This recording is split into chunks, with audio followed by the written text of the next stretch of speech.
రాక్షసి నవ్వుకు భువన భాండమంత దద్దరిల్లిపోయి ఆకాశమంతయు అగులు బుగులైపోయి అదిరి పడసాగింది. అగులు బుగులైపోయి అదిరి పడసాగింది. అగులు బుగులైపోయి అదిరి పడసాగింది. అయ్యప్ప ఉన్న దిక్కు ఆ రాక్షసి అడుగులే వేస్తుందమ్మో ఓయమ్మ. అయ్యప్ప ఉన్న దిక్కు ఆ రాక్షసి అడుగులే వేస్తుందమ్మో ఓయమ్మ. విల్లును ఎక్కు పెట్టి ఆ అయ్యప్ప బాణమే విడిచిండమ్మో. అప్పుడు విల్లును ఎక్కు పెట్టి ఆ అయ్యప్ప బాణమే విడిచిండమ్మో.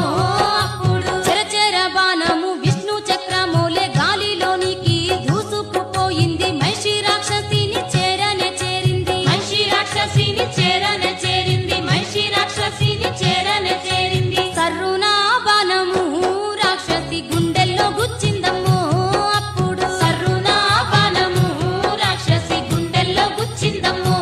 అప్పుడు పెడబొబ్బలే వెట్టుతూ ఆ మహిషి గుట్టోలే గూలిందమ్మో ఓయమ్మ. పెడబొబ్బలే వెట్టుతూ ఆ మహిషి గుట్టోలే గూలిందమ్మో ఓయమ్మ. ఆ మహిషి రాక్షసి అంతమైపోయాక దాని మేను పులపర మొదలిపోయేదాకా దాని శవం పైన నర్తించే అయ్యప్ప. దాని శవం పైన నర్తించే అయ్యప్ప. దాని శవం పైన నర్తించే అయ్యప్ప. ఆ రాక్షసి మీదనే అయ్యప్ప పెద్ద రాయిని పెట్టిందో ఓయమ్మ. జ్యోతి స్వరూపుడమ్మో అయ్యప్ప. శబరి నివాసుడమ్మో అయ్యప్ప. ఆ మహిషి కంటి నీరే అక్కడ ఆలుదానదిగా మారిందో.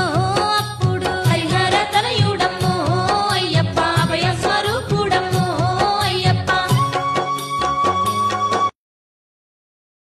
వెంటనే ఇంద్రుడు పెద్ద పులిగా మారి అయ్యప్పను తనపై ఎక్కించుకున్నాడు. పందల రాజ్యాన్ని చేరిండు అయ్యప్ప. పందల రాజ్యాన్ని చేరిండు అయ్యప్ప. పందల రాజ్యాన్ని చేరిండు అయ్యప్ప. పులి మీద వచ్చినట్టి అయ్యప్పను కండ్ల చూసినారమ్మో ఆ ప్రజలంతా. పులి మీద వచ్చినట్టి అయ్యప్పను కండ్ల చూసినారమ్మో ఆ ప్రజలంతా. భయము భక్తి తోడను ఆ ప్రజలంతా చేతులు జోడించిండ్రు అయ్యప్పకు. భయము భక్తి తోడను ఆ ప్రజలంతా చేతులు జోడించిండ్రు అయ్యప్పకు. ఆ పులి మీదనే అంతఃపురము చేరి రాణి గారి ముందు నిలిచిండు అయ్యప్ప. పాలు విండు కొమ్మని చెప్పిండు నవ్వుతూ. పాలు విండు కొమ్మని చెప్పిండు నవ్వుతూ. పాలు విండు కొమ్మని చెప్పిండు నవ్వుతూ. గజ గజ వణుకుకుంటూ ఆ రాణి శరణు కోరుకున్నదో అయ్యప్పను. గజ గజ వణుకుకుంటూ ఆ రాణి శరణు కోరుకున్నదో అయ్యప్పను. తప్పు మన్నించుమంటూ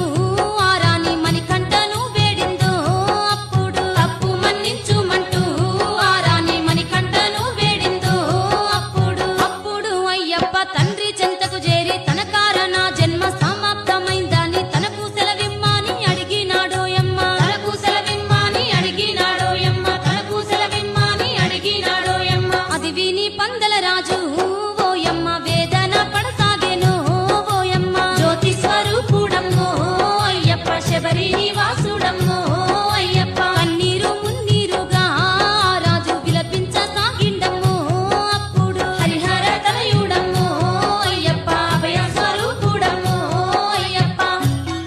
ఓ రాజా నువ్వేమి చింతపడవలదయ్యా. మిమ్ములను విడిచి నేనెక్కడికెళ్ళను. ఈ ప్రాంతమందునే కొలువు తీరుతాను. ఈ ప్రాంతమందునే కొలువు తీరుతాను. ఈ ప్రాంతమందునే కొలువు తీరుతాను. విల్లును ఎక్కు పెట్టి నేనైతే బాణాన్ని వేస్తానయ్యో ఓ తండ్రి. విల్లును ఎక్కు పెట్టి నేనైతే బాణాన్ని వేస్తానయ్యో ఓ తండ్రి. బాణం గుచ్చిన చోటులో నాకైతే ఆలయం నిర్మించవో ఓ రాజా.